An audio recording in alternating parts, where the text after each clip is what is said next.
I wanted to give Tyler an opportunity to introduce himself, talk a little bit about your background, kind of the what got you into crypto, as well as touch base on what everything that's going on with PiFi and Upside Co-op right now. I mean, for those of you guys that aren't aware, Upside Co-op just co-authored a white paper with KPMG, which is one of the big four in the entire world as far as advisory services and everything else, as well as Oric, which was fantastic to see. So if you could give us maybe a background of yourself and, maybe a little bit of a story about, how PiFi and Upside Co-op and Hashgraph name and everything started. Oh, no, I appreciate the intro. I'd love to. I'd love to tell everybody about what we're doing, how I ended up doing, the crazy things that we are doing in Web3. To start, I want to piggyback off the conversation just to say that how this spaces got started, the things that we talked about, the things that Batty shares, like that. This is what I love about this industry because it is so vastly different in how we approach things. Just from like a human aspect, right? Like I'll do a little sharing myself, because I'm a parent and I know what we're all feeling, what we go through. My 2.5-year-old son was recently diagnosed with autism, and I just love the power that this space, because it is so community centric, what it brings and the tools that it gives us as people to actually carve out a space for ourselves, to be allowed to be who we are and do what we want to do. So yeah, I'll start just by saying thank you, Batty, and for everything your project does for the ecosystem and for sharing. Because sharing stories is what helps all of us learn and helps all of us grow.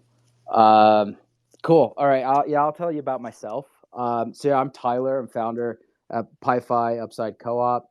I come from the world of finance. Previously, I was doing valuation and consulting, specifically around complex financial instruments. Everyone is going to know maybe what an option is, right? And I did the ridiculous things that people do, 2 options to make them even more complex and intuitive.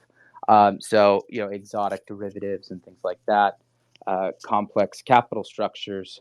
So in doing that work, I worked with a lot of startups. I'd say me and my 2 co-founders, Samson and Jordan, I'd say between the 3 of us, and not an exaggeration, we have worked with hundreds of startups and with founders over our careers. Talking with them directly, understanding what the challenges and the growth trajectory looked like for their business, and understanding who owned what and how much. That is what got us started down this path, was to see how the traditional system works, who gets rewarded for that, when value is created, who actually gets to participate in that value. I think it's no surprise what we learned is that there's not many. There's not many people who do get to participate in that value, and that's something that we wanted to change. In terms of my experience with crypto and like how we ended up building in the space, I've been following Bitcoin since 2010, 2011, well before I had any capital to inject myself, quite clearly. And I've just been adjacent for a very long time. We worked with a lot of startups in the space during the ICO era in 2017 and 2016, and through at 2018 and later. But it really was when the focus started to shift more from open and permissionless and censorship resistant values to focusing more in on the value and the ability of crypto to achieve shared ownership, right? That we could all participate, that it didn't matter if you had $1 million and were an accredited investor or not, that everyone could have a piece of it and that we could all benefit together. There's a lot that happened over the last few years. DAOs have been a big piece of that, bringing in not just ownership in terms of financial ownership, but governance as well, and being able to make decisions on behalf of a protocol. As all of that started developing, about 2 years ago, we started talking about what's the best way to do something that, and coming from our background, that is fair, that is compliant. How do we get people to own equity when they are creating the value of that equity? How do we make that easy enough? How do we make it frictionless so that it doesn't preclude anyone from being able to participate and get a little piece of the value they're creating? And that kind of merged with where crypto as an industry was going at the time. And so, 2 years ago, we all quit our jobs. It was about 1.5 years ago. Did something crazy, went out, raised money, and here we are. Just published a white paper with KPMG, which, coming from the financial world, having known who all those people were, it's crazy. It's crazy that we made it this far. Our journey into HBAR was another fun story. Getting to meet Solo Ceesay and like the Galaxy team at a local tech conference, and then getting what would we call it? What would be the color of HBAR? Black pilled? I don't really know, but like really learning what HBAR was about, what Hedera was about at a time when we were trying to select the right chain. It's just been kind of crazy how serendipitous everything has been and how it all came together.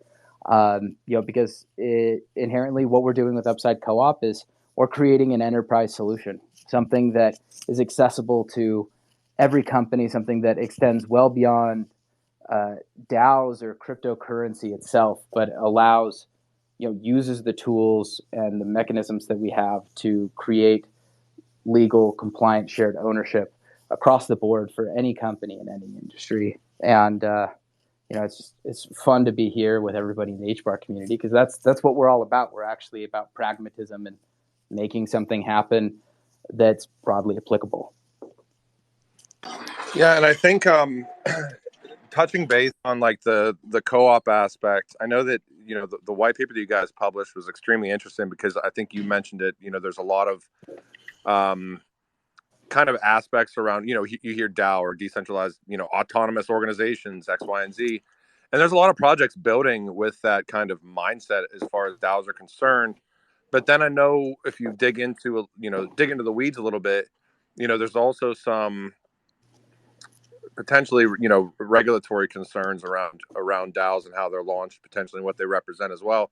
Can you give us a little bit of a, you had a really interesting kind of, you had like a really interesting table kind of comparing all of the ways that companies potentially launch in Web3. And can just tell us kind of how the co-op model potentially separates itself from some of these other models, and what unique value propositions a co-op could represent, as well as even from the SEC standpoint, because you guys had done a lot of research and kind of accumulating tons of no action letters around co-ops, and maybe just give us a little bit of an insight in that. Yeah, no, I mean, the truth is that the regulatory framework that everyone is trying to move in and out of to try and find their, carve out their little niche and be safe. Everything is very broad, and it is put together in a way that the honest truth is that who's potentially susceptible to legal implications, regulatory implications, who's susceptible to potentially being deemed a security, And the answer is, if it's a digital asset, pretty much everybody, right? There are very specific, nuanced projects that it might not apply because of the way that they structured everything. But in general, if there's a startup behind it and they've launched, it doesn't matter if they've launched a DAO with a governance token or they've launched an NFT or a utility token, there are still implications and there is still that securities risk, regardless of what everyone is trying to do to get around that right now. Why the co-op is so interesting is a co-op is structured to be a democratic and a more open and fair type of organization. Because that's the case, one could say that what that really means is that it protects the consumers, it protects the participants. And if we're going to drill down to what actually matters to the SEC, that is what matters to the SEC. They want to see that people can be protected, right? That the way that everyone structures doesn't allow for rug pulls, right? That there's something legal behind it that protects people. That's, sort of the things that they want to see. They want to know that everyone has access to information, and that's what the co-op provides, right? Inherently, a co-op is consumer protection.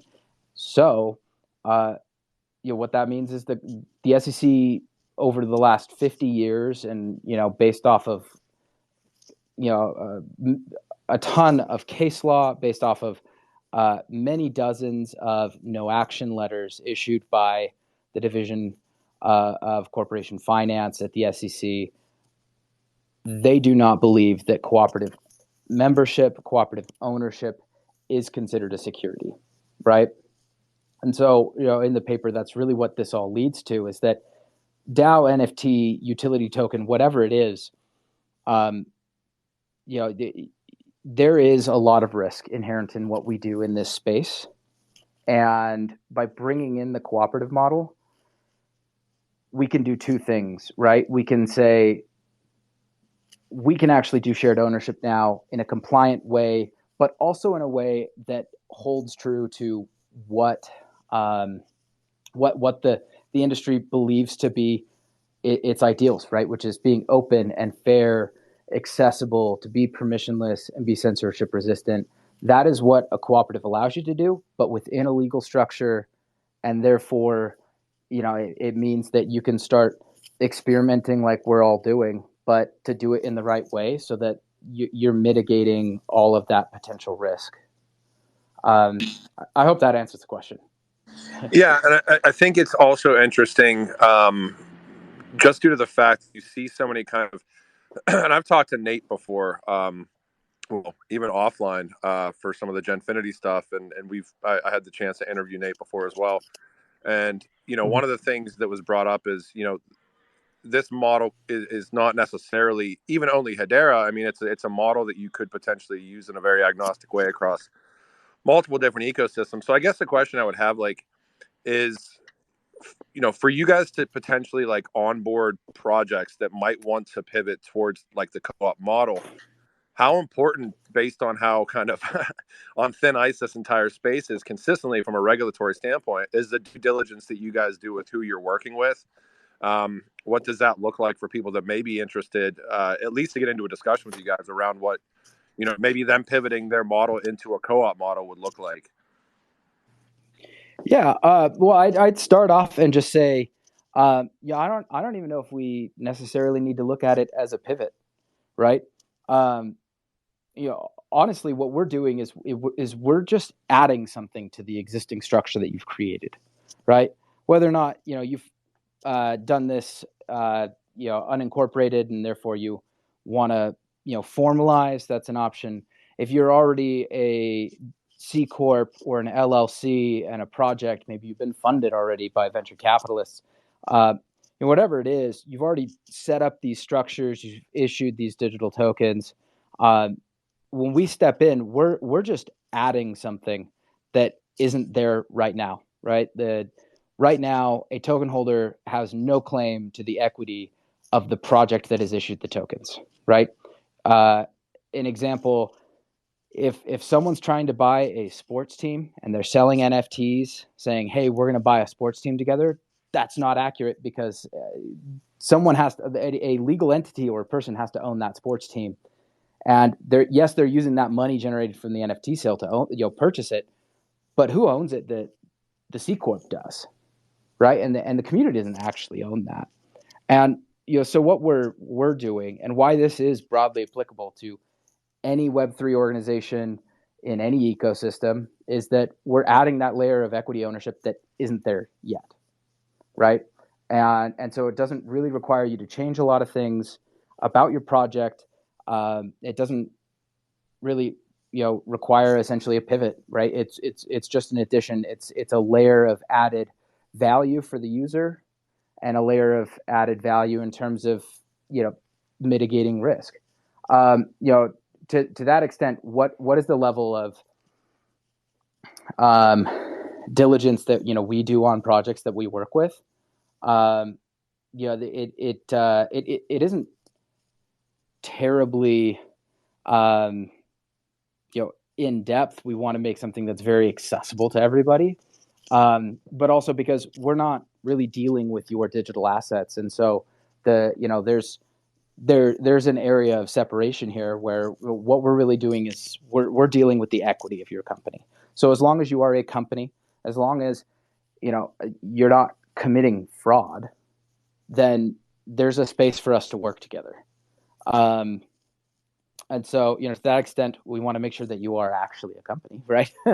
but other than that, we can work with anybody, because all we're doing is adding value to this ecosystem you're creating.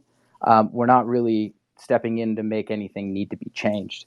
I would extend that, though, because I just want to hit on the point that what we're doing is applicable to Web3. And yes, it's applicable to any project on any chain. But the important part that we see in what we're doing, and why the paper was so important, is this paper wasn't just the first way to do ownership that is shared ownership compliantly of digital networks. This paper also represents the first model that is truly compliant, that allows any startup or any corporation across the board to start sharing ownership with their customers, with their stakeholders who do not normally get to participate in that ownership. So I do want to just hit on the fact that we're starting with Web3 because everyone in Web3 already believes in that same ethos.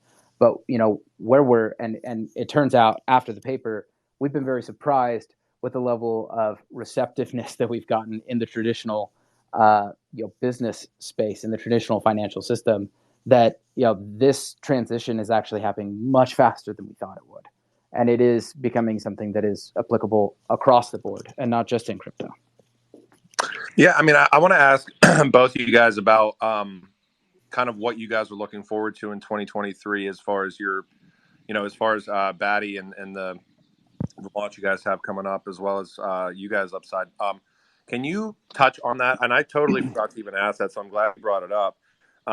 Which kind of traditional companies out there right now, give us some examples as far as what interest you've been getting, and from who? Like, not necessarily just from Web3, but potentially, traditional companies that exist out there that might want to, or, might not know about, but would be interested in potentially moving to kind of a co-op model, and why. King, can I just interrupt? I do apologise. Sure. Literally got 1 minute. I just Hattie wants to say hi. So just thought, literally just to bed. So I'll hand you over to Hattie, and she can say hi. Hello. I'd just like to say happy hashing times. Just off to bed, but night, and I hope the hash bugs don't bite. Okay.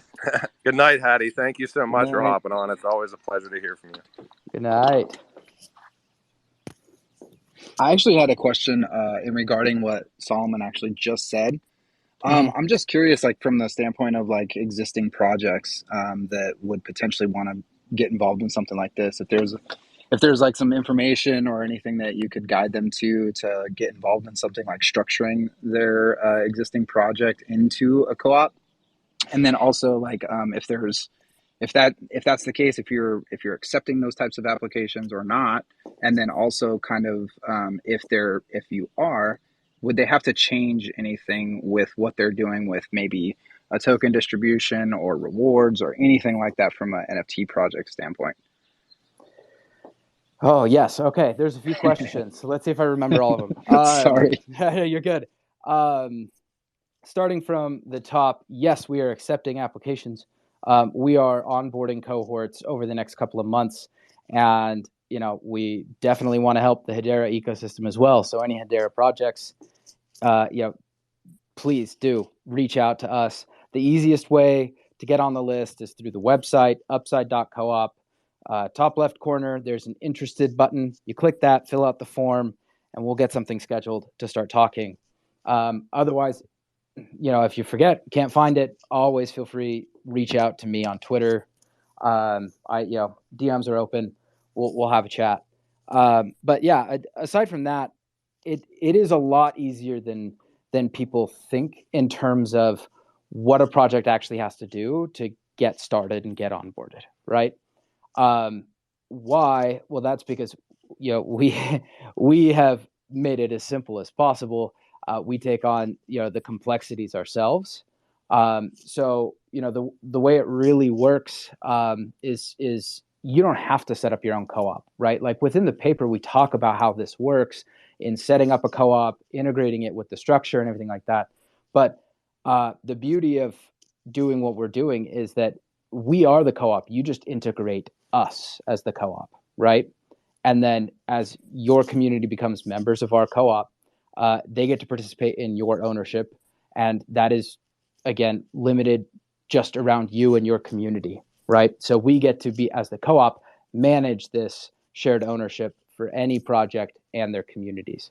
So that being said, it's like two agreements that we sign, and we give you the template equity agreement that you fill out, and then we sign that, and we're off to the races, right? So it is actually fairly simple in terms of the legal side. In terms of the tech side, we're just going to do some integrations. We're going to get your contract addresses, make sure that we implement that, and then your users, they will connect any external wallet on upside.coop to prove that they own, NFTs or tokens, whatever that you're using to define your community, and they create their account, and that's it. Now we are off to the races. We can get started, and the way that ownership is distributed is, initially it's just based on purchases, but that can be, extended to any level of activity or interaction that is valuable for the project and the community, right? Like retweeting a tweet, as simple as that, or, referring their friends to the community, anything that's going to help it grow and be more sustainable and healthy. And by purchases, right, that entry level, what we mean is like you minted an NFT, you bought the product of a company, they sold that digital collectible. Now you're going to get ownership based off of that purchase. And it what it kind of looks like is like an ownership based loyalty program, which is why, again, it then becomes extensible and viable for any business, not just an NFT project or, utility token or any Web3 business, because it turns out that